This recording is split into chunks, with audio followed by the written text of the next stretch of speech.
नमस्कार एग्रीकॉस। आज आपण बघणार आहोत MCR PG CET स्कोरचे व CGPA चे 70:30 कन्वर्जन कसे करायचे।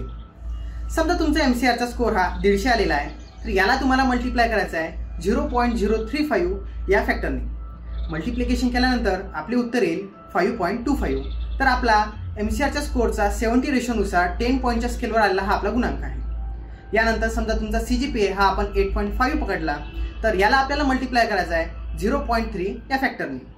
मल्टिप्लिकेशन केल्यानंतर आपले आन्सर येईल 2.55। तर CGPA च्या 30 रेशोनुसार 10 पॉईंटच्या स्केलवर आलेला हा आपला गुणांक आहे। या दोघांची ॲडिशन केल्यानंतर आपला अंतिम गुणांक येईल 7.8। आता समजा तुमच्याकडे NCC किंवा NSS याचे प्रमाणपत्र असेल, तर याचे अतिरिक्तचे 0.12 हे गुण सुद्धा तुम्ही याच्यामध्ये मिळवू शकता।